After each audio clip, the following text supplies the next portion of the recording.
আসসালামু আলাইকুম, welcome to my channel Lipi's kitchen. যে যেখান থেকে দেখছেন তাদের আজকের ভিডিওটি দেখার আমন্ত্রণ রইল। কোনো রকম কালার ইউজ করা ছাড়াই দোকানের মতো পারফেক্ট টমেটো সসের মতোই কালার আসবে, এমনই একটি টমেটো সসের রেসিপি আজকে আপনাদের সাথে শেয়ার করছি। পারফেক্ট দোকানের মতো যদি টমেটো সসের কালার চান তাহলে কিন্তু লাল টকটকে পাকা টমেটো নিতে হবে।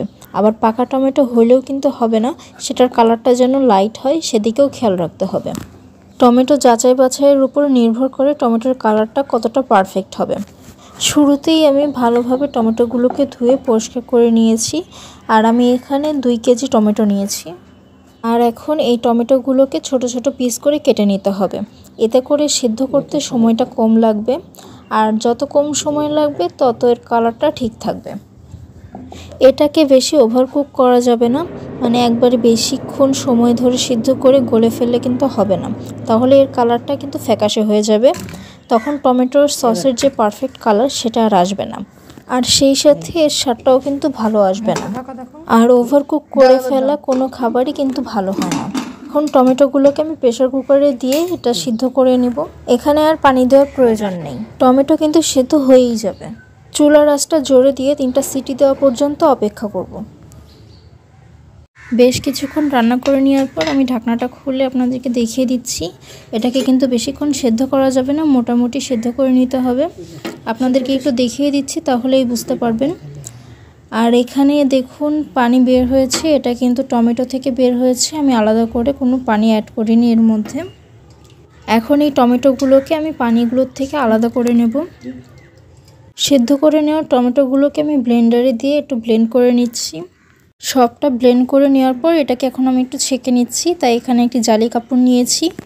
এখন এটাকে খুব ভালো মতো ছেঁকে নিতে হবে। আর আমি কিন্তু এখানে কোনো ধরনের কালার ইউজ করিনি, আপনারাও এখানে কোনো ফুড কালার ইউজ করবেন না, তাহলে কিন্তু কালারটা ওরকম ভালো আসবে না।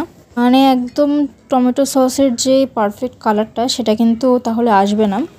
এখন আমি এটাকে ছেঁকে নিচ্ছি, আর এটা বেশ ঠিক হয়েছে, আপনারা নিশ্চয়ই দেখতে পাচ্ছেন। তাই এটাকে খুব বেশি রান্না করার দরকার হবে না। যদি পানি মিক্স করে টমেটো সস বানাতে চান, মানে সিদ্ধ করার সময় যদি পানি দিয়ে দেন, তাহলে কিন্তু এটা আরও লিকুইড হবে। তখন কিন্তু এটাকে টেনে নিয়ে আসতে অনেক সময় লাগবে, তখন বাধ্য হয়ে আপনাকে এটা আরও বেশিক্ষণ সময় রান্না করতে হবে। তখন কিন্তু আবার কালারটাও ফ্যাকাশে হয়ে যাবে। দিয়ে দিচ্ছি এখানে 1 কাপ পরিমাণ চিনি, আর সাথে দিয়ে দিচ্ছি স্বাদমতো লবণ আর 1 চামচ মরিচের গুঁড়া। চাইলে আপনারা ঝালের পরিমাণটা একটু বাড়িয়ে কমিয়ে নিতে পারেন। এখন সমস্ত উপকরণ আমি ভালোভাবে মিশিয়ে জাল করে নেব। এখন আমি এর মধ্যে দিয়ে দিচ্ছি তেঁতুল। তেঁতুল আমি এখানে 4-5টা নিয়েছি। তেঁতুলগুলো দিলে হয় কি, এর যে কালারটা দোকানের মতো পারফেক্ট হয়। এখন আমি এটাকে আরও কিছুক্ষণ নেড়ে নিব। টমেটোটা একদিকে জাল হতে হতে আমি এখানে একটি বাটিতে 1 চামচ কর্নফ্লাওয়ার নিয়েছি, আর 2 চামচ ভিনেগার দিয়ে এটাকে একটু ভালো মতো গুলিয়ে নেব।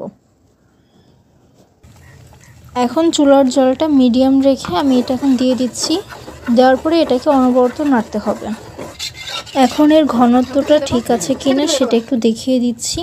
আমি একটি বাটিতে একটু সস তুলে নিচ্ছি। এই যে দেখুন, আমার কিন্তু সস পুরোপুরি রেডি। এখন চুলার আঁচটা বন্ধ করে এটা ঠান্ডা হতে দিব। ঠান্ডা হয়ে গেছে, এখন আমি এটা পরিবেশন করে নিচ্ছি।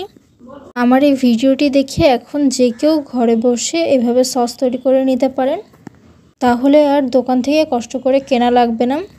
ঘরে বসেই দোকানের মতো পারফেক্ট টমেটো সস পেয়ে যাবেন। আশা করি ভিডিওটি ভালো লেগেছে। ভিডিওটি ভালো লাগলে ভিডিওতে একটি লাইক দিবেন, কমেন্ট করবেন, শেয়ার করে দেবেন পরিবার পরিজনদের কাছে।